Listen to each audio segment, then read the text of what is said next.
Okay, and so the false start happens, and you probably at that point think that they're going for it. And what's going through your head when you see the false start happen, and you know that they are sending you out there for a 56-yard kick? Yeah, after I saw that false start, I didn't really know what coach was going to decide to do. I hit a couple balls in the net just to be ready just in case, but I really wasn't expecting to be going for a field goal there. But when he called it, I mean, I was ready to go. We had to get out there quick because the play clock was going, and I was just ready to go hit it. Felt good out there. We had a little bit of wind with us, and I was excited to be in that opportunity.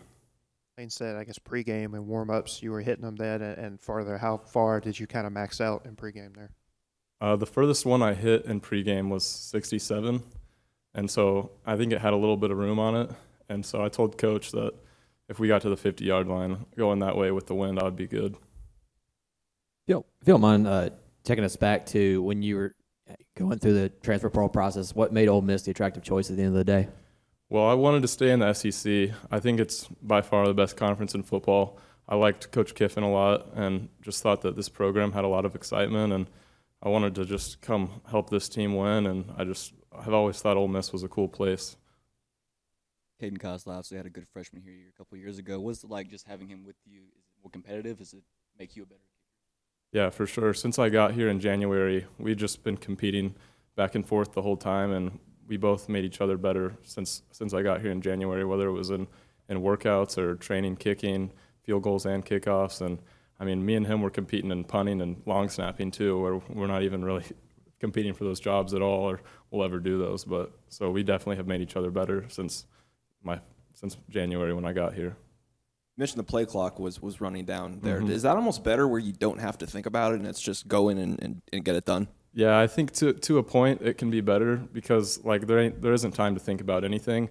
You don't want to cut it too close though. Like I didn't go through my full routine there, and it worked out. But like I kind of sped up, taking my steps and just getting set and everything. And we were in the O-line, we were barely set, so we just got to make sure that we're aware of that and getting everything ready to go and staying set. But I think there is a point there that just no time to think about anything and just going and playing ball, I think, can definitely be good. Is that your long in competition? Yes, sir. What's your next longest? I think my next longest from A&M was 45 yards. Yes, sir. So you look athletic. Surely in high school you did more than just kick, right? In football, I only kicked. My coach would never let me play anything else. He didn't want me to get hurt. Back when I was at A&M, Coach Mike Elko, he's at Duke now. He wanted me to come play safety something, but Jimbo wouldn't let me do that either. Well, I can understand that. Yes, sir. How cool is it when you know you're getting out there to have an opportunity to pretty much seal the game for your team? Just do you relish an opportunity like that? Yeah, it's crazy. Before the game, like I was talking with the specialists, and I told them that I wanted to hit a bomb today. I was just feeling good all day, and we had been practicing good all week, and operation felt good. Both those guys, Jared and Charlie Pollock, do a good job at getting the ball and just getting me set up for success. And it's crazy that an opportunity came like that where we could just ice the game. And, I mean, for sure, those are the moments that we look forward to as specialists. Did you get a game ball or anything like that, and how much do you think you deserve some recognition like that? No, I didn't get a game ball. I got our special teams player of the week within the team, so I got a sweatshirt for that. But I'm not really looking for any special recognition like that. I mean, I'm just glad that I could help our team win, and when an opportunity comes like that, like I just want to do my part just like everyone else on the team is. Caden, what's your all-time long, like in practice or whatever, what's the longest kick you've ever made? This question gets asked a lot, but back when I was at A&M in a practice, we had a good wind with us one day, and I made a 76-yarder. Caden, It was probably 20 miles an hour. I don't really know, 15, 20 miles an hour. Do you feel a difference when you're kicking at home versus an away stadium, and how much does that impact kind of how you feel? I don't really feel much of a difference because when I get set back there ready to hit a kick, I mean, there will be more noise for an away game, but you're really not hearing any of it because it's just kind of tunnel vision and you're dialed in. And so I don't see much of a difference. I think it's a lot of fun playing away games and just being able to shut the crowd up like that last one. Obviously, there's another Caden on the roster, and it just so happens to play kicker as well. So when you first came here and you're going through spring and all of that, how long did it take for y'all to get used to when the name Caden was said to turn your head and realize that that you're the one that, Yeah. or he's the one that they're talking about? Well, there's actually 4 Cadens on the team. Me, the other Caden, the kicker, Caden Prescorn, and then Caden Lee, the receiver. But so it definitely took some getting used to. We started calling Caden Costa, but still some players would call us both Caden, and it got confusing at times. But we figured it out now. I mean, we still have some of the confusions with it, but it's definitely funny having that many Cadens when I've barely met any the rest of my life.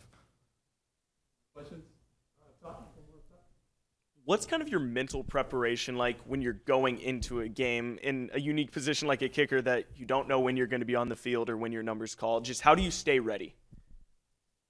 For me, like, I feel like where I am right now, I've done everything I can prepare, like everything I can do. I've prepared to have success, and I feel like I've done everything I can. And so feeling that way and just having trust in what I've put into it, I just feel like the rest is up to God and whether He wants me to have success or not, and what His plan is for me. So I've done what I can, and the rest isn't up to me. As I wrap it up, Caden, you're from Texas, so it made sense. Stay in Texas, I guess, and then you made the decision to get in the portal and come to Oxford and Ole Miss. And we've asked some other portal transfers. How quickly did you feel comfortable, felt at home, and grew, to like Ole Miss as a school? I really enjoyed Ole Miss a lot from the second I got here. I just thought the town was so cool, and I could just tell how awesome the program is and the culture. I mean, complete 180 from where I was before. I would say that I truly got comfortable kind of when we were in that fourth quarter workout part of spring, just when like me and all the team, like we're all going through some hard stuff together, and I think going through those things just brings us all closer. And then we ended fourth quarter where I had to kick a field goal for us to end spring workouts, and we got spring break early, and I think that kind of just really had me settled in and was a good way to end the spring and just continue going into summer with that. And now here we are. It's gone so fast since I've been here.